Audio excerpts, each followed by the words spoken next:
Assalamualaikum warahmatullahi wabarakatuh. Teman-teman apa kabar? Waalaikumsalam warahmatullahi wabarakatuh. Ini saya lagi ada di Kota Salatiga dan pagi hari ini alhamdulillah bisa langsung bertemu dengan beliau Pak Yulianto, Salatiga 1. Beliau adalah wali kota Salatiga yang satu kehormatan bagi saya untuk bisa bertemu dengan Pak Yulianto.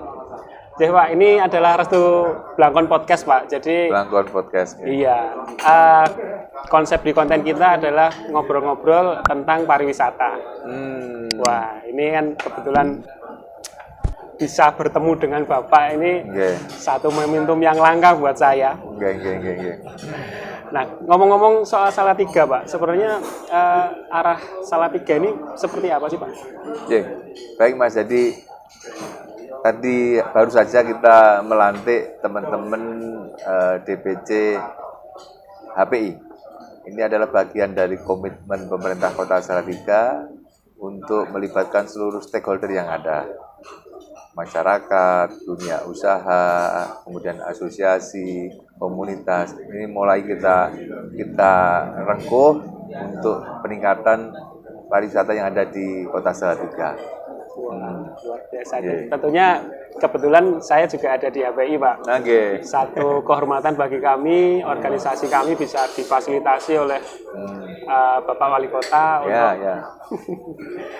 Kalau kita lihat Salatiga saat ini satu kota penghubung ya. Kota penghubung.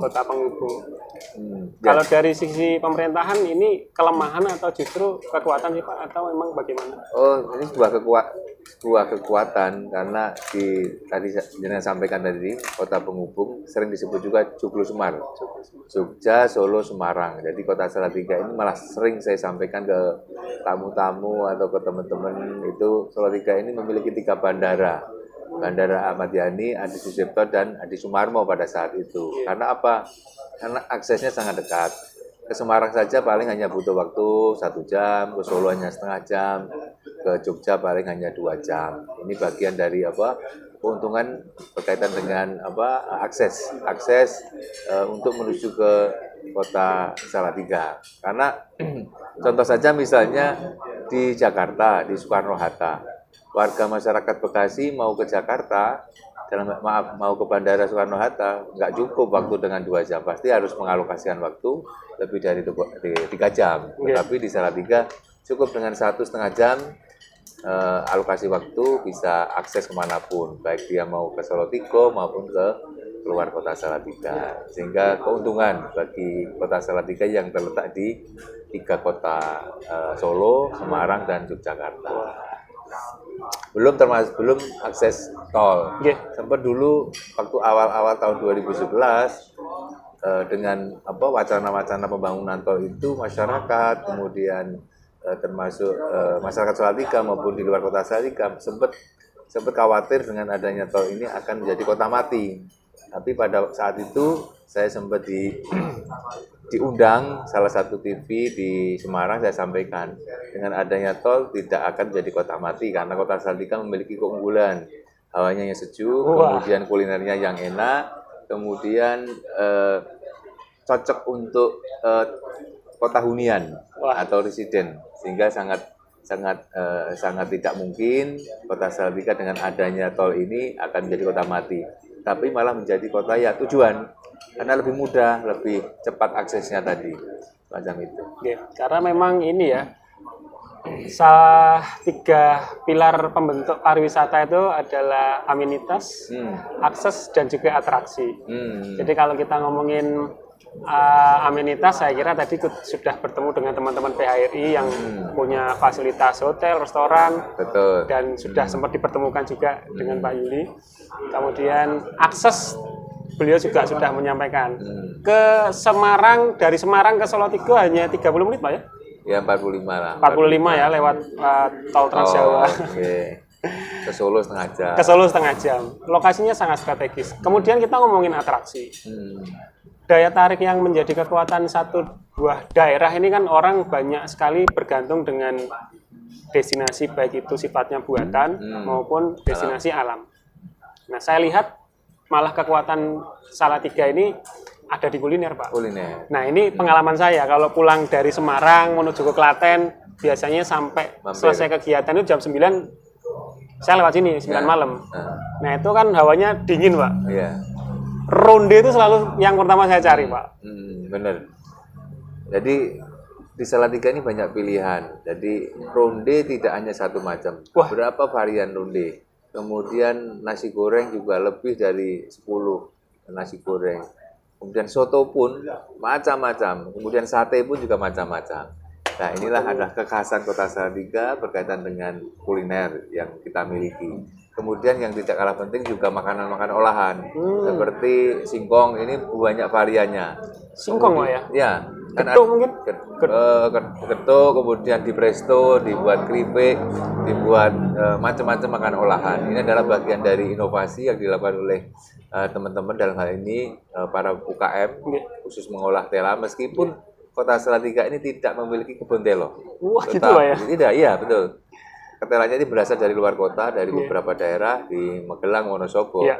Tetapi kita yang mengolah Dengan kreatifnya? dengan kreativitas, inovasi dari warga masyarakat Kota Salatiga melalui UMKM-nya. Yang ngolah, yang jual Pak ya? Yang ngolah, yang jual, nah nilai tambahnya yang dapat warga Salatiga. Salatiga.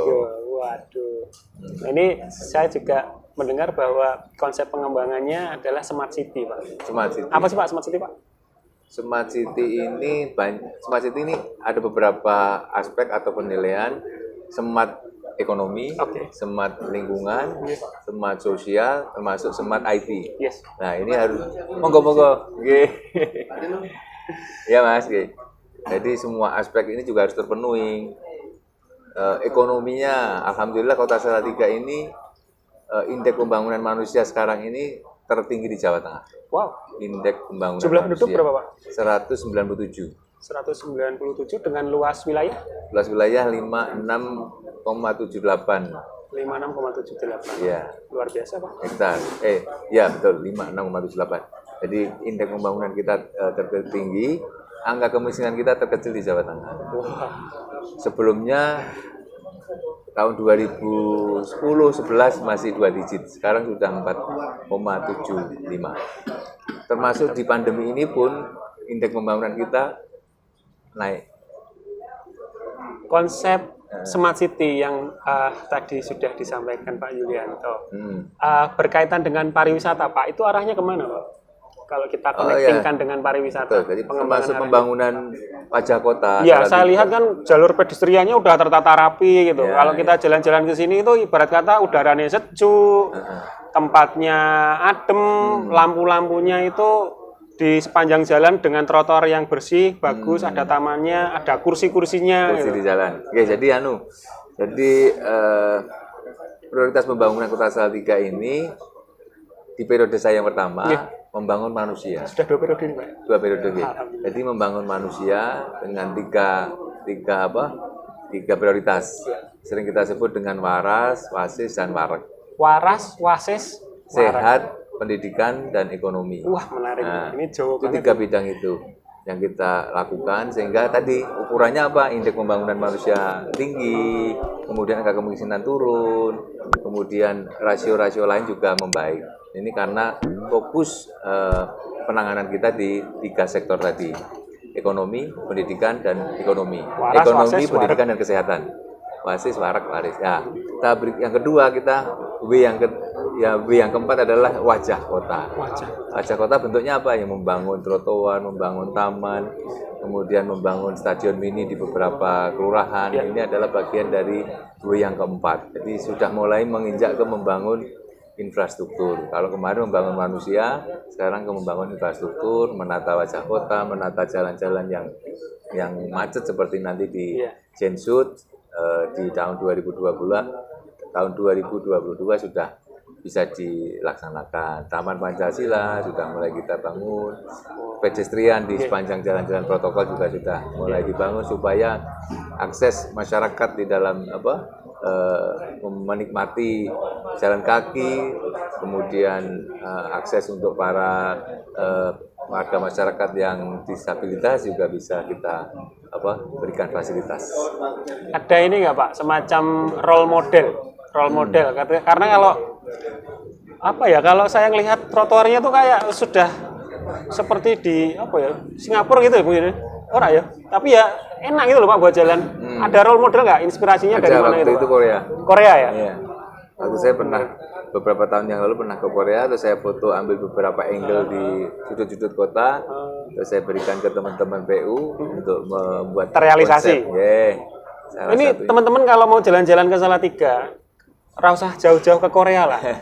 Ini jadi kalau ngomongin Korea itu katanya kota romantis Pak ya. Ya. Nah Salatiga ini lebih romantis, wes adem, trotoare ki ada kursi tamannya, kemudian lampu-lampunya itu sangat mendukung dengan suasana. Jadi buat para jomblo kalau mau nembak cewek ke sini mesti jadian Pak. Oh kena. Gitu ya. Bisa kena. Bisa kena. Wah luar biasa nih. Monggo Pak. Iya, saya pamit dulu. Iya, monggo daraken. Lah, kos-kosanku sudah lama Weh. Oke. Saya cukup sini, Bapak. Cukup Pak, nggih. Nggih. Monggo Bapak. Tentunya ini tantangan buat teman-teman pemandu wisata yang ada di Kota Salatiga. Jadi harapannya teman-teman ini bisa membawa warta, menginformasikan bahwa Salatiga ini indah banget. Ojo mung didelekke, ojo mung dinikmati sendiri, harus bisa mengajak wisatawan untuk datang ke Salatiga, romantisan di Salatiga sambil menikmati wedang ronde. Wedang ronde. Mungkin lain waktu bisa cocok kita coba tuh Pak. Oh, siap. Saya nggak keberatan loh Pak, nanti diajak wedangan ngeronde sambil menikmati ademnya Kota Salatiga itu. Kita temani ronde bareng. Nanti kita tagih ya teman-teman. Kita tagih Pak Yulianto untuk jalan-jalan Restu Blangkon sambil minum wedang ronde. Monggo Cocok, Pak, silakan. nggih? Siap. Wah, nggih gitu aja Pak. Ngaten nggih. Nggih. Matur nuwun. Tentunya saya sampaikan juga terima kasih kepada Mas Restu dan salam untuk teman-teman yang mengikuti program di channel Restu Blangkon Pak. Restu Blangkon ini. Semoga kita semua diberikan kesehatan di tengah-tengah pandemi ini. Silahkan berkunjung di Kota Salatiga dengan kulinernya, dengan makanan-makanan yang khas, kemudian dengan singkongnya, dengan getuknya, dengan enting-entingnya, kerupuk paru, kemudian ronde, sate, dan lain sebagainya. Sudah disebutkan semua. Insya Allah nanti kalau ketemu lagi sama beliau, kita tagih ya teman-teman ya. Gitu, matur nuwun, jangan ragu untuk datang ke Salatiga. Mungkin ada yang lebih umum kepada masyarakat Salatiga Pak. Barangkali subscriber saya ada orang Salatiga. Oh, nggih, monggo. Atau mantan saya orang Salatiga, tolong perhatikan pesan Pak Wali Kota. Oh ya. Jadi monggo mari semua warga masyarakat Salatiga untuk membangun Kota Salatiga dan menjaga serta merawat apa yang sudah kita bangun, apa yang sudah kita wujudkan untuk Kota Salatiga, pedestrian yang sudah kita bangun, taman yang sudah kita bangun, kita pelihara bareng-bareng supaya lestari, supaya bisa dinikmati oleh anak cucu kita. Amin, matur nuwun. Terima kasih Pak Yulianto untuk waktunya. Semoga bisa bertemu lagi. Amin, amin. Tetap sehat, tetap membangun Salatiga menjadi lebih baik. Amin, amin. Matur nuwun teman-teman. Demikian podcast saya dengan Pak Yulianto, Wali Kota Salatiga. Semoga nanti bisa bertemu lagi di lain waktu dan kesempatan.